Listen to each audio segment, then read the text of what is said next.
Hi, I'm Kevin Tracy of KTracy.com, and today I'm coloring page 11 of my coloring book, The MS Paint Comic, Painting North Korea Red.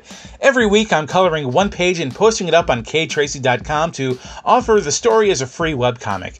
Each week I'm using a different style or medium, and this week I'm using this 10-pack of Staedtler Ballpoint Pens. Staedtler? Staedtler? Okay, whatever. Anyways, before I do a detailed review of these pens that I can't pronounce, I want to first thank everyone again for helping me reach 100 subscribers, 100 videos, and 100,000 video views on my channel this past week. To celebrate, I'm going to be doing a funny YouTube press conference video, and I'd like your help. Ask questions for the press conference by leaving a comment in any of my videos, or just contact me through ktracy.com. Questions can be serious or funny, disgusting or insulting, or whatever you want. It can be about art, politics, religion, modern entertainment, or, again, whatever you want. Plus, I'm offering you free publicity for your YouTube channel, website, DeviantArt page, Twitter handle, or whatever you want. If you want to send me audio or video of your question, that would be even better. Just let me know and we'll figure it out. I need the video and audio questions by next week, Saturday. The video should then be posted on May 31st. Okay, with that stuff out of the way, let's talk about this set of Staedtler Ball 432 pens. Now, it needs to be said that these are not artist pens.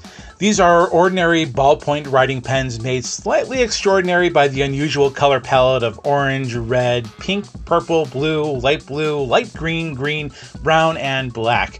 And really, there's nothing unusual about black, red, or blue. And I actually own a set of some green and purple pens for writing, so really there are 5 unusual colors in this set. The other thing that makes this set slightly extraordinary is the triangular body of the pens. This is supposed to make the pens easier and more comfortable to hold when writing long letters to your high school boyfriend about how you'll always be together using the pink, purple, orange, light blue, and light green pens. Do kids write or pass notes anymore, or is all their stupid drama crap all done via the web and their cell phones? You know what, regardless, I'm just glad I'm an adult. Anyway, if you've ever used a ballpoint pen, you have some ideas of how these are going to work. And after I shot this video, I tested these out and compared them to some generic Bic pens of similar colors, namely the black, red, and blue pens. In all 3 cases, the Bic pens were slightly darker, slightly thicker, and had a much more vibrant color. The Bic pens also lay down ink much more predictably. These Staedtler pens would partially dry out much more regularly than the moderately used Bic pens I was using, requiring you to change your grip or scribble off to the side to wet the ballpoint again.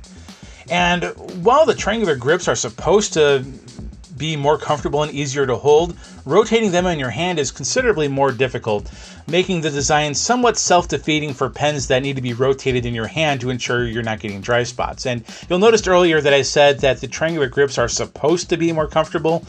I typically love triangular barrel pens, but something about these just really hurt my hand. In particular, around the outside of my hand and the knuckle of my pinky finger. I slept a good 8 hours since I finished filming this and spent a couple hours letting my cuddle hound get his snuggle quota in for the morning, and my hand still hurts quite a bit.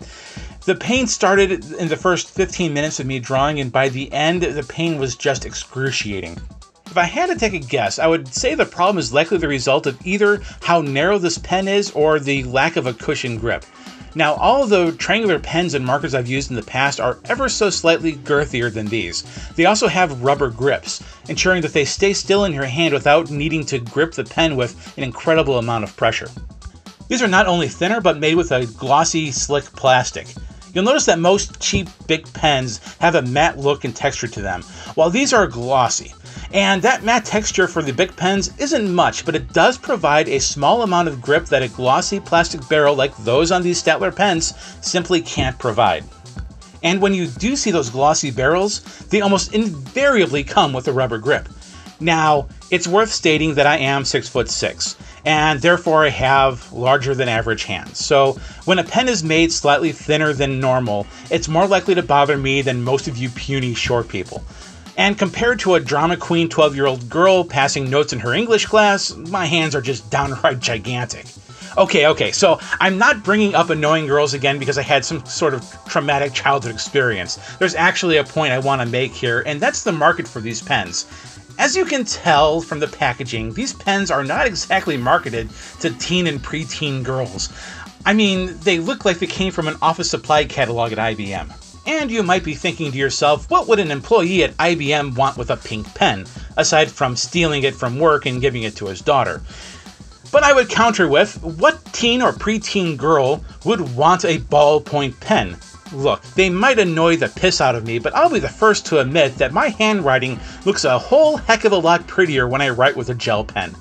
So, if girls want gel pens and these are ballpoint pens, where and how do I think these pens were intended to be used? Well, that's simple. Post-it notes. Dead serious. You'll notice that of the 10 colors, yellow is not included. Most Post-it notes are yellow. More than that, I mentioned that these tended to write a slightly thinner line than Bic pens.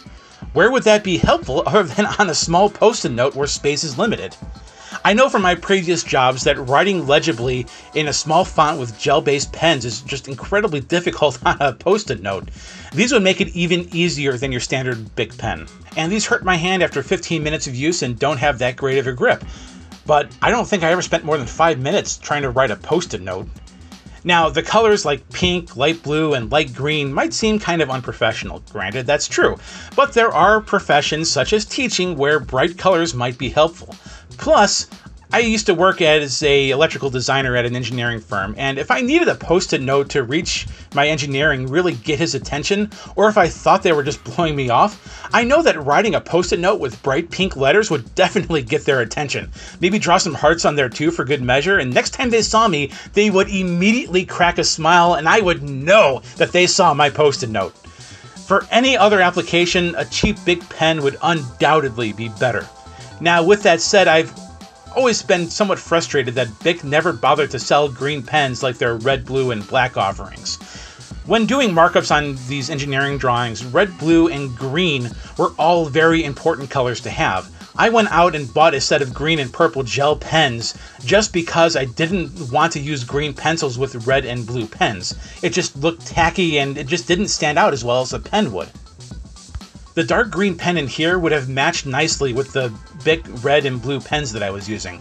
And for a quick circling or hatching of something, holding this slick tiny pen in my hand wouldn't have been terrible. For artwork though, forget about it. That's not what these are for. For starters, I noticed that several of the pens were laying down different tones or hues of their colors. The orange, black, and brown were especially annoying for this. And speaking of brown, the brown pen here worked for all of like 20 seconds before it totally dried out. Now, a while ago I happened to see a video done by Super Rae Dizzle where she tried drawing with a gold Gucci pen, ballpoint pen that cost like $1,000 at retail several years ago. However, when she tried it, it was completely dried out. So she looked online and found out that if you use fire, you can re-liquefy the ink, which I didn't know. And also, perhaps more importantly, she also taught me how long not to keep the pen under the flame for, and that I should probably do this over the kitchen sink the first time I try it. Now, I couldn't get the plastic ink stick out of the brown pen, so I just resorted to heating the tip, and you know what? It worked! For all of about 30 seconds, and then I had to reheat the tip. And again, and again, and again I had to reheat the tip because the thing just kept on drying out. By this time, it felt like my hand was being subjected to some sort of Chinese torture, and the brown was coming out all different colors, likely because I was burning the ink and the pen tip. In fact, there were a few charred chunks that actually came out of the pen at one point. Anyway, enough was enough. I just finished this the best I could for the amount of paint that was in my hand and kind of rushed through the very last part of this 3.5 hour marathon. At some point, I'm going to do a page with just a Bic ballpoint pen. These cheap ballpoint pens are actually my go-to solution for drawing and sketching on the go, usually because I just happen to have them everywhere laying around. I'm pretty good at creating texture through cross-hatching, and even though I kind of messed it up here, I do actually like drawing with just pens. Anyway, if you want to pick up a copy of this coloring book, The Emma Spain Comic, Painting North Korea Red, or any of my other books, you can find them at both ktracy.com and Amazon. I have slightly better prices at ktracy.com, and I'll sign the books at no additional charge. But if you have Amazon Prime, you might be able to save money by buying these through there because of their free shipping option. And if you do decide to buy my books through Amazon, keep an eye on my list of upcoming comic conventions and art shows, which I keep updated at ktracy.com. If you come out to one of these shows, bring your book or books and I'll happily sign them for you for free in person. It's only happened a couple of times so far, but it brings a huge smile to my face every time it does. Anyways, folks, that's it for page 11. Don't forget to leave a question in the comments below for the community press conference if you haven't already, and smash that subscribe button so you can see it when it comes out. I promise you're not going to want to miss it. Thanks again for watching. On the right is a playlist of all the pages that I've colored for this webcomic and a video that YouTube thinks you're going to love based on your viewing history. And if you haven't yet, hit that subscribe button below and consider leaving a comment to let me know what you liked or how I can improve these videos for your viewing pleasure.